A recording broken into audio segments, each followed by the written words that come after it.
welcome back to Get Fit for a Purpose. I'm Jo, and today I want to explore how making simple, manageable changes in our existing routines and introducing a little bit of planning can significantly reduce decision fatigue, and that will help you work towards being healthier. I'm not a big fan of grand gestures, whether that's fad diets or massive overhauls of how you live your life so that you fit into somebody else's ideal, a cookie cutter meal plan that's a one size fits all. Because guess what? Those are the plans that you won't stick to.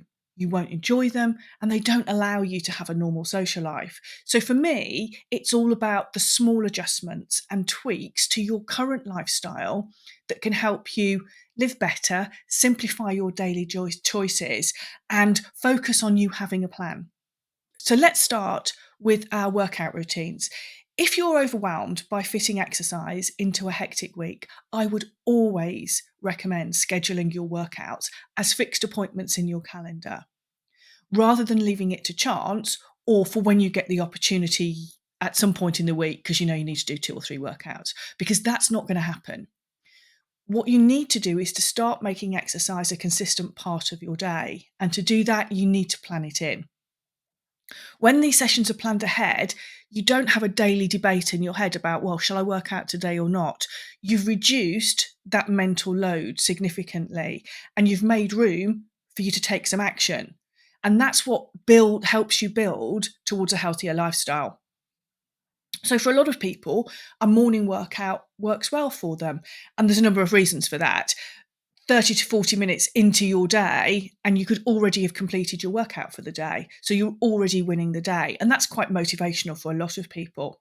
It's also less likely to get shunted off your daily schedule by other things, other emergencies or other things cropping up during the day. If you've planned to do a workout in the evening, it's just more likely to get pushed to one side. But if you aren't a morning person, that's fine too. There isn't a one size fits all about finding when exercise works for you. It's a little bit of suck it and see for you, looking at how you live your life, what normally happens. And if you do find them dropping off the end of the day, then you probably do need to rethink how you fit in that exercise. Another thing to bear in mind is never set yourself up for failure by scheduling more than you can manage.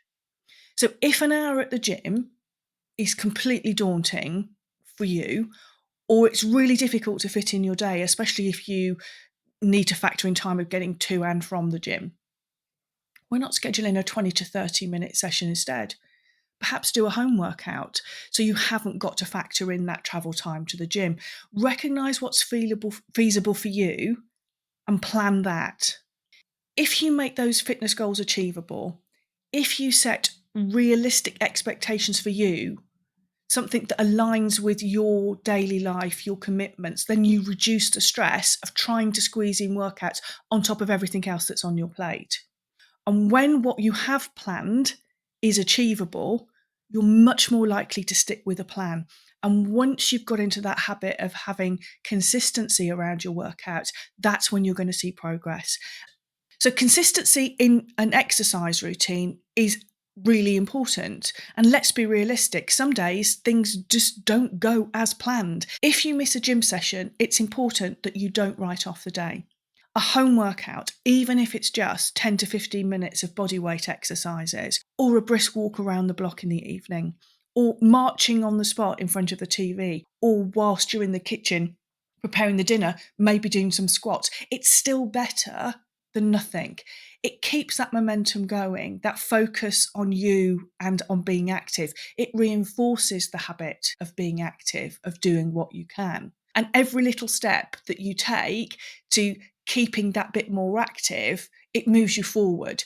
So try, as well as having a plan, to have a backup plan, a set of non-negotiables that you can turn to if things don't work out. Figure out what you can do on those days when things go wrong. So next I want to talk about meal planning. Big dietary overhauls are not necessary for you to see changes. Everyone can make tweaks to their current diets that will improve their health. I like to start with a focus on planning what you'll eat through the week. Even if you don't have time to batch cook, simply deciding for the week, day by day, in advance, and factoring in some healthier options, swap outs that work for the foods you like and the cooking skills you have and the time you have available, and shopping with that menu in mind, that can actually have a big impact. You eliminate the need for last minute decisions in the supermarket on the way home, or staring at the fridge when you get in from work, not knowing what you can have. That's when you're going to reach for that packet of crisps while you figure it out. Or you reach for the phone and you order a delivery because everything's going to take too long to do, or you aren't inspired by what's in the fridge that evening. If you've got a plan for the week, it helps you stick to those healthier choices. You haven't got the stress of having to figure out what you are going to eat several times a day because you've already made those decisions. To make things even simpler, I don't even try and come up with new recipes or options every week. I literally just have a list in my phone of options for lunches and dinners. There's probably about 10 of each. And I select from those each week. I build my shopping list around those choices and it's done. You have a list. Okay, you have to invest a little bit of time doing it the first time you do it, but after that, everything becomes easier. My online shopping order gets a little easier every week because I know what I'm ordering, what I need, and I've got my meals planned out for the week. If your lifestyle suits ready meals that are quick, balanced, and healthy, then that's also a really good option. We don't live in an ideal world where we've all got an hour every evening where we can prep and cook a meal from scratch. We live in a real one. A real world where sometimes ready meals are what are going to work for us. If you get in from work starving and you reach for the crisps, then maybe you can actually ride out 4 to 6 minutes for a ready meal to cook in the microwave. If that's you, then that's a win. Alternatively, use it as an opportunity to get some fruit in your day and have a piece of fruit available for when you get in from work. If dinner is going to be 30, 40 minutes after you get in, if you know you're going to want to snack, then just make it so that you've planned to have those healthy snacks around you. The key thing is to think about your life and choose options that fit your lifestyle, your nutritional goals, and make choices that help your health. There will be healthier options of ready meals or pre-packed foods. So don't set yourself up to fail. Don't set yourself up with a menu that requires you to cook from scratch every night if you know that that's realistically, based on history, it's not sustainable for you and you know you're going to fall off that wagon. It's about finding what works for you and things that you can consistently stick to without feeling overwhelmed. That focus on you and on being active, it reinforces the habit. Also, look for ways to streamline your daily tasks to reduce the choices. Also, look for ways to streamline your tasks to reduce the choices you need to make every day.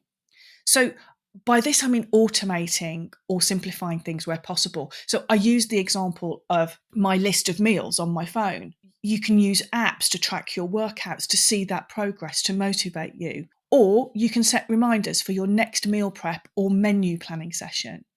I use a menu board for planning family meals ahead. So me and my husband, we know the plan. We know what we're having. Remember, it's often just the really simplest changes that you make that are the most effective. So reducing the number of decisions you need to make each day through some smart planning and prioritizing, you not only save time, but you also protect your mental energy. Automate things where you can, plan what you can, but always have a backup plan, like something easy for dinner that's in the freezer that keeps things as straightforward as possible for you when things don't go to plan. So for this week, your challenge is to take a moment to review your routines. Identify just one thing that you can do to simplify a decision that you regularly face. Implement it and see how it impacts your day, your week, your mindset. Thanks for tuning in. Remember to subscribe to the show so that you don't miss an episode. And if you're after some more practical tips on fitness, nutrition, don't forget to follow me on Instagram at Fit for a Purpose UK and check out my coaching services on my website. I'll put the details in the show notes. So until next time, bye.